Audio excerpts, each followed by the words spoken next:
This is the CBS Evening News with Walter Cronkite. Good evening. It still is not known exactly how many persons died in that airplane collision yesterday. The two airlines involved, Pan American and KLM Royal Dutch, count 576 victims, 328 of the 396 aboard the Pan Am plane, all 248, including 4 Americans aboard the KLM plane. But Spanish authorities at Tenerife Island off the Moroccan coast count 4 fewer victims.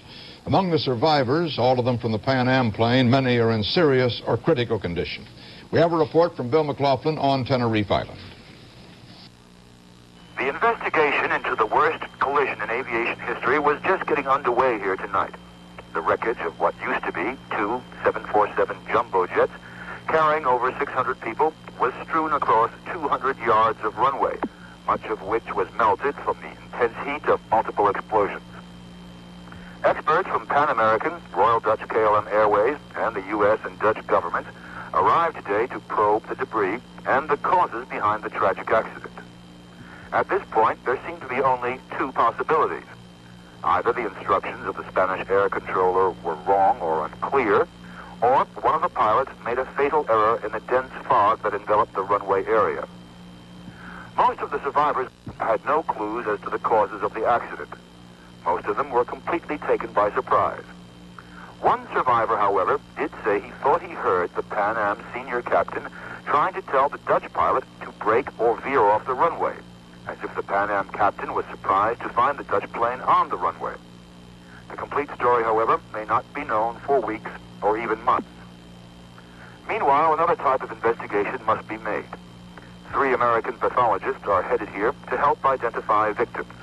Not an easy task, for 95% of the bodies are charred beyond recognition. Bill McLaughlin, CBS News on Tenerife in the Canary Islands. The Pan Am and KLM jumbo jets were diverted to Tenerife yesterday after a terrorist bomb explosion at the Canary Islands main airport in Las Palmas. The reasons for the collision are not known yet, but certainly a heavy fog that blanketed the field was a contributing factor.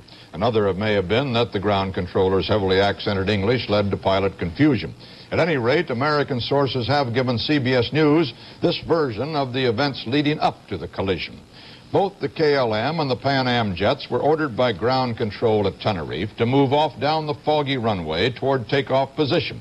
The day's heavy traffic had crowded the regular taxiway with other planes, making it unusable for the 2 747s. While the KLM jet moved all the way down the runway and swung around for takeoff, the following Pan Am jet was to turn left at the final taxiway ramp, leaving the runway clear. These sources say it was just as the American plane reached the turnoff that the Dutch KLM jet came roaring out of the fog at near takeoff speed, 186 miles an hour. The investigation now focuses on what orders were given each plane in those final moments before the collision. The American sources say the Pan Am jet told the Tenerife control tower it was not clear of the runway and that a tower controller relayed the information to the Dutch jet. But whether the KLM plane got the information or whether it already was rolling remains a mystery. The Pan Am pilot, co-pilot, and engineer were among the 7 surviving crew members, and their testimony, together with the flight recorder, are expected to help clear up the mystery. Through the survivors, investigators from 3 countries, the United States, Holland, and Spain, hope to reconstruct exactly what happened. Most of the passengers aboard the Pan Am jet were from California, members of a charter group who were to have cruised the Mediterranean. Detailed information from the Canary Islands on what happened to the passengers was a long time coming, as Richard Wagner reports from Los Angeles. All through the night and all day, as investigators sifted the wreckage 6,000 miles away, hundreds of Californians waited and waited for news of friends, of families. The calls came slowly. Charles Amador got one of the first, his son John, a survivor, telling what happened. He looked up on the right window where he was seated. He was in the 2nd row, he said, up on the top deck. And he looked out the window and he saw this KLM plane headed right for them. He knew that there was no way in the world that the crash could be avoided because the plane was about a foot off of the ground and was headed, he said he estimated the speed around 200 miles an hour at that time. When they heard the crash, he said he was crawling over bodies and people screaming and quite confused, those that were suffering. Another who survived, Joan Holt. She called her mother in San Diego.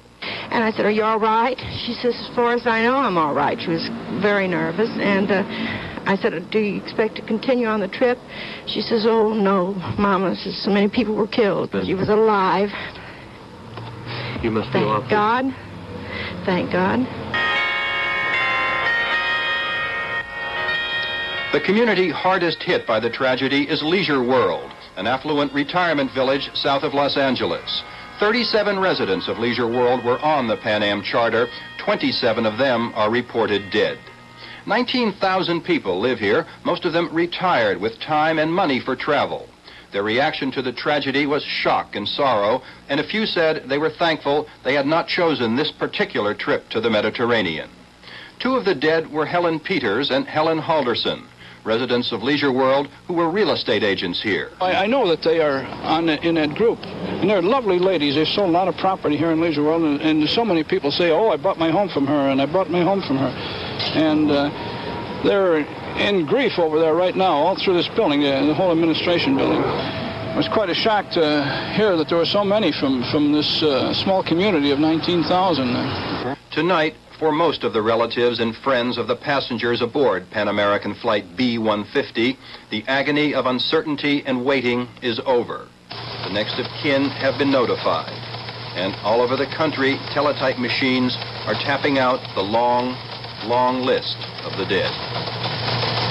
Richard Wagner, CBS News, Los Angeles. The White House announced this evening that President Carter has ordered a United States Air Force plane sent from West Germany to the Canary Islands to evacuate about 12 of the most seriously injured survivors of that crash. We'll have more on the Tenerife air disaster in a moment.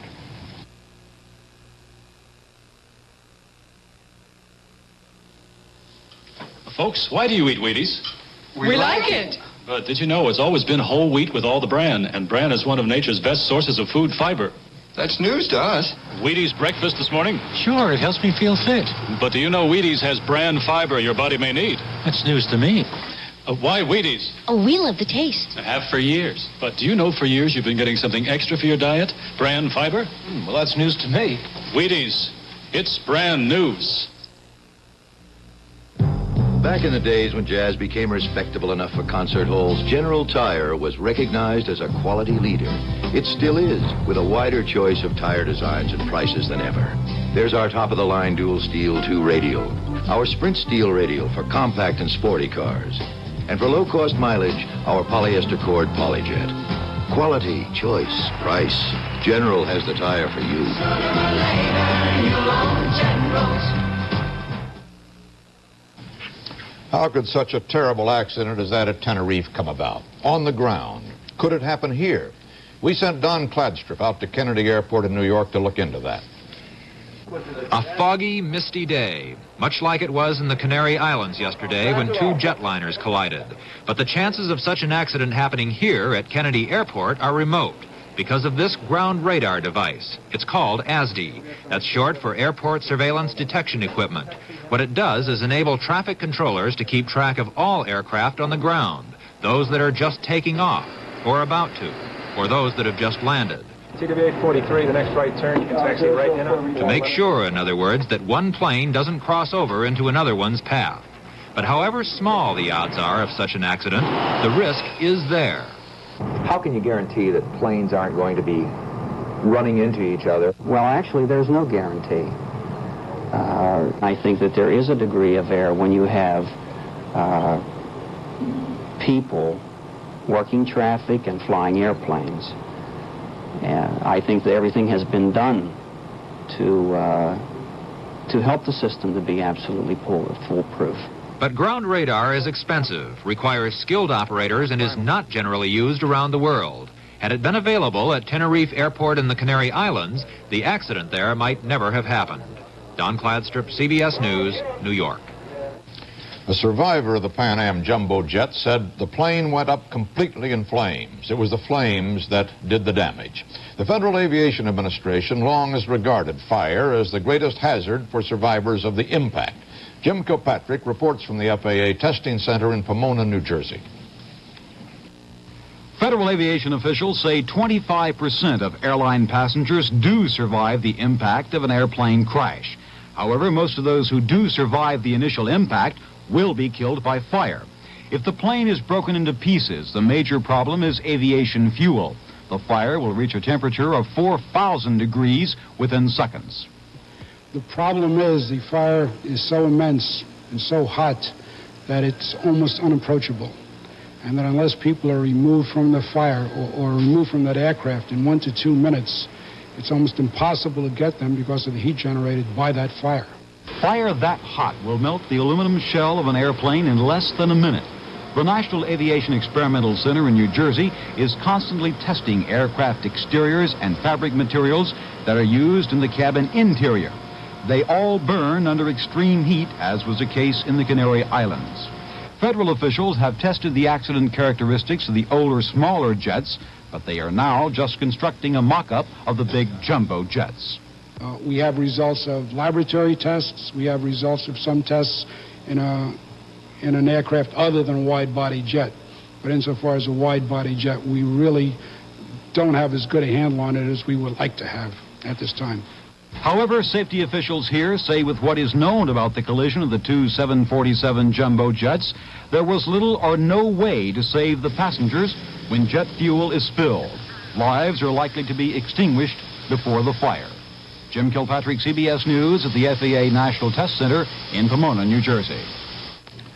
At Lloyd's of London, they ring a bell every time a ship insured by one of the organization's underwriters goes down.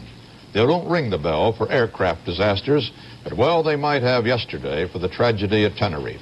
Susan Peterson has the story. The world's worst air disaster will bring the biggest insurance claims in aviation history.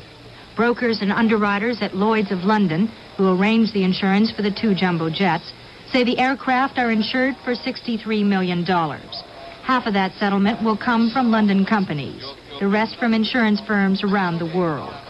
Insurance claims for the passengers will most certainly be higher. Minimum payment would be $10,000 to $12,000 a passenger.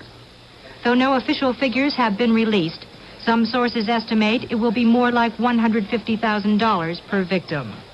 John Hewitt, the major aviation underwriter at Lloyd's, says it could take some time before all settlements are completed.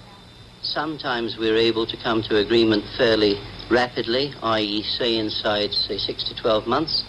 With claimants, other times, because of various disputes, it may take years. Our hope is always that it can be settled as rapidly as possible and disposed of as fairly as possible. But this doesn't always work out as a rapid exercise. The size of the catastrophe, experts say, could raise future insurance rates for large passenger planes. Susan Peterson, CBS News, London.